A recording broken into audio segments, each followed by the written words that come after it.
जाकी रही भावना जैसी प्रभु मूरत देखी तिन तैसी। ओम साई राम मित्रों, आज का ब्लॉग आप सभी हमारे साई परिवार के लिए विशेष लाभकारी और कल्याणकारी है, क्योंकि आज के ब्लॉग में अपने साई परिवार के लिए बहुत ही विशेष ब्लॉग लेकर के आए हैं। बहुत सारे ऐसे बंधु बांधव माताएं बहनें या क्वेश्चन करती हैं कि गुरुदेव, बाबा का बार बार हमारे सपने में आना, बाबा की बार बार जैसे विचार आना कि मंदिर जाना चाहिए, बार बार मुझे ये लगता है कि मुझे कुछ चढ़ाना चाहिए बाबा के मंदिर में जाके, या मुझे कुछ और विचार ऐसे आते रहते हैं, तो यह किन कारणों से है?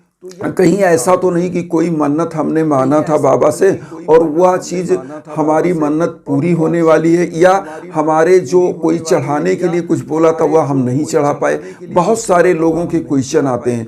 आज प्रत्येक क्वेश्चन का जवाब इस ब्लॉग में मिलेगा और आपको यह जानकारी भी मिलेगी कि बाबा की लीलाएं क्या थी, बाबा कैसे अपने भक्तों के साथ कनेक्ट होते हैं, कैसे उन्हें संकेत देते हैं, अनुभूति देते हैं अपनी, वह समस्त चीज आप एक एक चीज जान जाएंगे।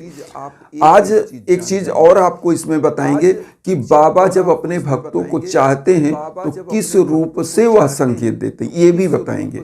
अब आज सबसे पहला चीज जो विचार आते हैं कि बार बार हमारे मन में यह विचार आ रहा है, बाबा की पूजा कर रहे हैं घर में, लेकिन विचार आ रहा है कि हमें शिरडी जाना है, हमें शिरडी जाना है। तो बाबा का यह विचार जानते हैं क्या है? बाबा स्वयं साईं सचरित्र में हेमाड पंत जी ने लिखा है कि बाबा कहते हैं कि मेरा भक्त चाहे 1000 कोस दूर हो, जिस प्रकार से किसी पक्षी के पैर में अगर एक धागा बांध दिया जाए और धीरे धीरे उसकी डोर को खींचते रहिए तो वह आपके पास आ जाती है, ऐसे ही हम अपने भक्त को शिरडी बुला ही लेते हैं जब चाहते हैं। तो कहीं ना कहीं बाबा का यह संकेत है। अगर बार बार आपके मन में यह विचार आ रहा है कि आपको शिरडी जाना चाहिए, आपको शिरडी जाना चाहिए, इसका मतलब है यह संकेत है कि बाबा आपको बुला रहे हैं। और इस चीज को इग्नोर नहीं करना चाहिए। जैसे ही यथा समर्थ शक्ति बने कि अब हम जा सकते हैं, तो अपना प्लान करके आपको जाना चाहिए। ये बाबा का एक संकेत है। दूसरा चीज, बार बार बाबा का स्वप्न आना। बहुत सारे लोग यह पूछते हैं कि गुरुदेव, बाबा का स्वप्न हमको बार बार आता है, लगातार आता है, इसका मतलब आप समझिए ये क्या संकेत है? देखिए, बाबा का बार बार स्वप्न में आने का मतलब है कि आपकी जो मन्नत थी, जो आपने मांगा था, जो मनोकामना थी, वह पूर्ण होने वाली है। और इसका मतलब क्या होता है? कई बार ऐसा होता है कि आपने कोई मन्नत नहीं मांगी, वो बार बार सपना आ रहा है। इसका मतलब है बाबा कहते हैं मैं तुम्हारा कल्याण करने वाला हूं, तुम हमारे शरणागत हो जाओ, तुम हमारी पूजा पाठ और बढ़ा लो। अब कहेंगे कि मैं पूजा पाठ तो डेली करता हूं, कैसे बढ़ा लूं? अब यहाँ पर ध्यान दीजिएगा। देखिए, बाबा की पूजा पाठ सब करते हैं, साईं चालीसा, साईं बावनी, 11 वचन, आरती, डेली की पूजा। लेकिन जब बार बार स्वप्न आ रहे हैं, इसका मतलब बाबा की कृपा लगातार आप पर बनी है और उनकी विशेष कृपा आप पर है। ऐसे समय में नाम जप लिखा, कलयुग का है नाम अधारा, सुमिर सुमिर नर उतर ही पारा। मतलब कलयुग में नौधा भक्ति के अंतर्गत नाम जप का विशेष महात्म्य बताया गया है। नाम जप अपने आप में दिव्य है। नाम क्या है? एक बार की कहानी में बताऊं, प्रभु श्री रामचंद्र जी जब लंका विजय के लिए जा रहे थे तो वहां पर देखा कि वानरी सेना जो है उनकी, वो पत्थर लगा रहे हैं समुद्र में कि रास्ता बने, पुल बन जाए। तो भगवान श्री रामचंद्र जी ने देखा कि सब लोग रख रहे हैं, हम खड़े, हम भी 2-4 पत्थर रख देते। वो उठाया पत्थर, उन्होंने रखा तो वह पत्थर डूब गया। और जो वानरी सेना थी वो पहले पत्थर पर राम लिखते थे, फिर पत्थर को रखते थे और पत्थर पानी पर तैरता था। हुआ क्या कि प्रभु श्री राम ने सोचा कि जब मैं रख रहा हूं तो डूब जा रहा है, तो लाओ मैं भी राम लिखता हूं। उन्होंने भी राम लिखा तो वह पत्थर तैरने लगा। तो प्रभु श्री रामचंद्र जी ने वहां पे बोला कि राम में नहीं, राम के नाम में ही शक्ति है। तो नाम जो होता है ना, नाम स्मरण, वह जब आप लगातार आपकी जिह्वा पर होता है तो वह होता क्या है कि वह अदृश्य शक्ति आपको एक सुरक्षा आवरण देती है, आपकी विजन को, आपके उद्देश्य को, आपके गोल को, आपके लक्ष्य को एकदम नजदीक लाती है। और जिस दिन आप नाम स्मरण के एक लेवल पर पहुंच जाते हैं, उस दिन आपको वह कृपा ऐसी बनती है कि आपकी जिह्वा पर सरस्वती के रूप में सद्गुरु की कृपा विराजमान हो जाती है। आप जो बोलते हो वह सत्य होने लगता है। इसीलिए कहा जाता है कि कभी किसी को, अगर आप पूजा पाठ कर रहे हैं, आप लगातार यज्ञ याजन हवन में हैं, तो किसी को अपने शब्दों से, अपने वचन से श्राप या गलत नहीं कहना चाहिए। इससे क्या होता है कि आपके जो भी पूजा पाठ आराधना है वह क्या होती है कि वह चली जाती है, क्योंकि जो मंत्रों की शक्तियां हैं, जो मंत्र हैं आपके, वह क्या होते, श्राप के अंतर्गत उतना, मतलब जैसे आप कैश करने जाते हो बैंक में ना, उतना भुना दिया जाता है कि इतना चीज आपने मंत्र जप किया और इतना किसी को श्राप दिया, तो वह श्राप सही होने के लिए क्या होता है कि उतने चीजों को सही करने के लिए उतना पुण्य आपका क्षय हो जाता है, क्योंकि आपने जितना माला जप किया है वह क्या होता है, उस श्राप के द्वारा समाप्त हो जाता है। इसलिए अपनी जीवा से किसी के प्रति असत्य गलत नहीं बोलना चाहिए।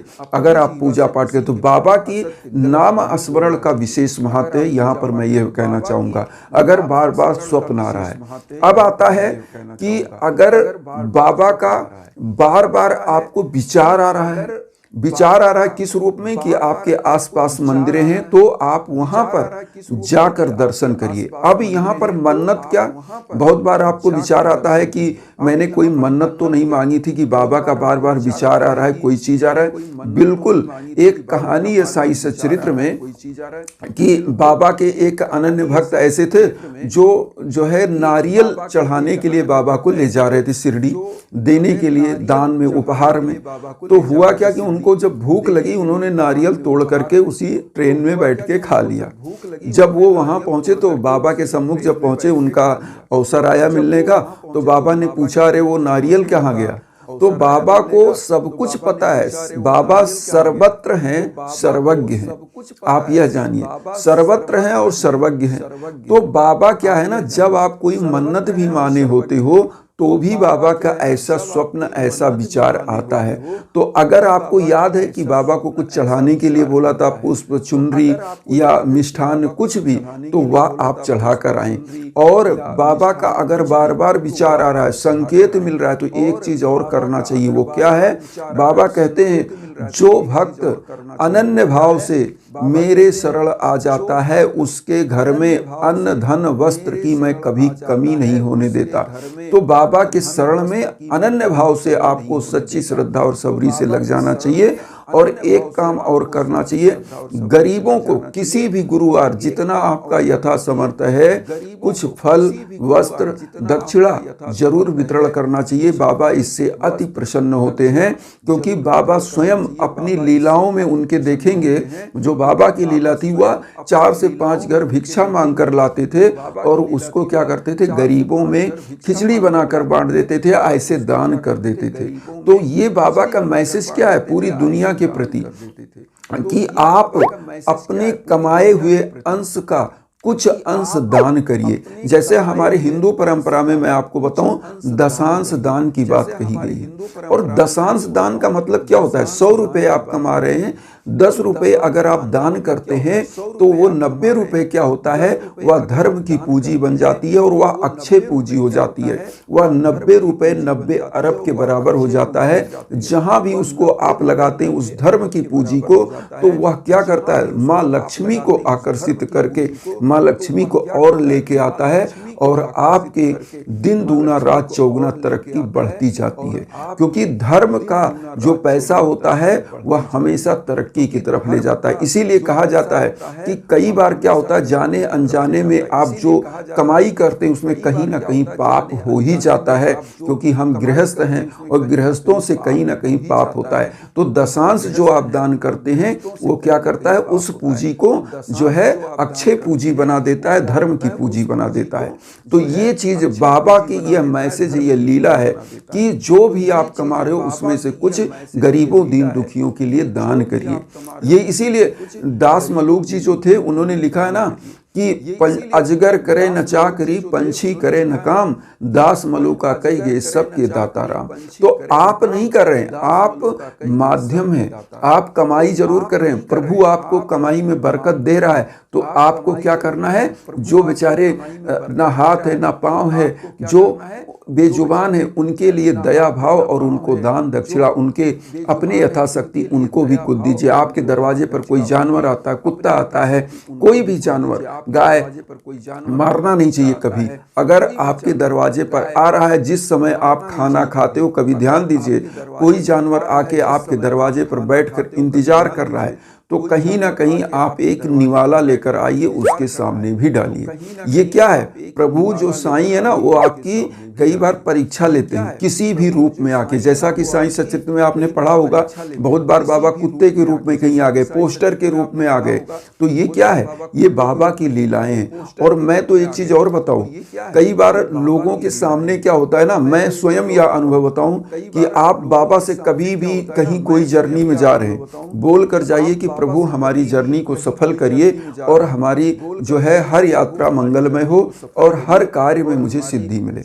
जब आप यात्रा शुरू करते हैं, आप एक चीज संकेत देखिएगा, कभी भी जीवन में आपको कार के पीछे कहीं ओम साई राम लिखा मिल जाएगा, कहीं बाबा का छोटा सा पोस्टर दिख जाएगा। बाबा वह आपको अपना लीला दिखाते हैं कि मैं तुम्हारे साथ हूं, तुम चलते रहो, तुम्हारा लक्ष्य तुम्हें मिलने वाला है। ये बाबा की लीला है। कई बार आपके मन में जो ऐसे भी विचार आते हैं ना, वो मन्नत नहीं है। हर विचार मन्नत नहीं होती। हर विचार ये नहीं होता कि आपने ये मन्नत मांगा तो तब विचार आ रहे। हर विचार में बाबा की लीलाएं छुपी हैं। अगर आप कहीं जा रहे हैं और आपके मन में विचार उठ रहा है कि इस कुत्ते को मैं देख रहा हूं, तब से परेशान है, इसको कुछ दे देना चाहिए, आप खरीदिए, एक पैकेट बिस्किट ही दे दीजिए। आपके सामने कोई गाय है, आप कोई चीज लेके जा रहे हो, वो खाने के लिए आ रही है, उसमें से कुछ निकालिए, दे दीजिए। क्योंकि कहीं ना कहीं बाबा ही आपकी परीक्षा ले रहे हैं, आपकी दया भावना को वह परख रहे हैं। जिस दिन आपके अंदर दया भावना आ जाती है, उसी दिन परमात्मा प्रभु की कृपा आप पर बरसने लगती है। क्योंकि साईं कहते हैं ना कि जो भक्त सच्चे हृदय से मेरी सेवा में रहता है, मेरी सेवा मतलब जीव आत्माओं की सेवा में, बाबा कैसे रूप में, सब के रूप में, समस्त जीव आत्माओं के रूप में, अनन्य भाव से। तो जब वह सच्चे भाव से बाबा से जुड़ता है तो उसके अंदर दया आता है। जैसा कि गीता में लिखा है, लोभस्य मोहस्य पापस्य कारणात्, लोभ मोह ही पाप का कारण बनता है। लेकिन आप उससे थोड़ा ऊपर उठते हो। ठीक है, लोभ मोह होना चाहिए, लेकिन कितना, गृहस्थ के लिए जरूर है। क्यों? क्योंकि उसको परिवार चलाना। लेकिन इतना भी लोभ मोह नहीं होना चाहिए कि आप 10 रुपए कमा रहे हो तो 1 रुपए उसमें से किसी जीवात्मा को, किसी गरीब को, किसी असहाय को आप दान ना कर सके, तो ऐसी कमाई व्यर्थ है। इसीलिए यह जरूर करना चाहिए। इन्हीं भावनाओं के साथ एक चीज और कहेंगे कि अगर जीवन में कोई भी कष्ट चल रहा है तो यज्ञ याजन हवन पूजन भी जरूर कराना चाहिए। क्यों? क्योंकि ये जो ग्रह बल होते हैं, जो नकारात्मक ऊर्जाएं होती हैं, जब आपके जीवन में भारी होने लगती है ना, तो जीवन क्या होता है, जो अदृश्य यह नकारात्मक ऊर्जा आपके जीवन को गलत दिशा में ले जाता है। घर में लड़ाई झगड़ा बढ़ जाना, क्रोध बढ़ जाना, घर में लगातार आरोग्य के समय से क्या हो, रोग बढ़ना, आरोग्यता के बाद रोग आ जाना। मतलब आदमी निरोगी था, कोई रोग नहीं था, लेकिन अचानक से रोग आना, वो भी असाध्य रोग। ऐसे समय में आपको जानना चाहिए कि घर पर कोई ना कोई ग्रह बाधा चल रही है। अचानक से लड़ाई झगड़ा बढ़ जाना, यह भी कोई नकारात्मक ऊर्जा का, ग्रहों की दशा का प्रभाव है। जब आप किसी कुंडली विशेषज्ञ क्या जाते हो, क्या कहता है कि आपकी कुंडली में राहु केतु शनि का ये प्रभाव है, आपके गुरु ग्रह पर इसकी कुदृष्टि पड़ रही, इसके कारण से आपका पूजा में मन नहीं लग रहा है। ये सब क्या होती है, ग्रहों की दशाएं होती हैं। और ये जो हमारा सृष्टि है ना, ये प्रत्येक क्षण में जो ग्रह है वो मूव करते हैं और जिस चर में, जिस जगह पर, जिस घर में वो पहुंचते हैं उस अकॉर्डिंग आपका मनोभाव बनता है और ऐसे ही आपकी भाग्य दशा बनती है। तो प्रभु के निमित्त जब आप पूजा पाठ या ज्ञाजन हवन कराते हैं तो आपको प्रत्येक क्षेत्र में सफलता मिलता है। बिजनेस, व्यापार में, नौकरी में, शादी विवाह में अगर दिक्कत चली तो ये तो रामबाण है। इसी प्रकार से आपके घर में कोई दाम्पत्य जीवन है उसमें दिक्कत चल रही है या संतान प्राप्ति में, तो इससे आपके जीवन में क्या होता है, एक चमत्कारी परिवर्तन होता है और प्रत्येक मनोकामना पूर्ण होती है। इसीलिए यज्ञ याजन हवन अपने आप में दिव्य माना जाता है।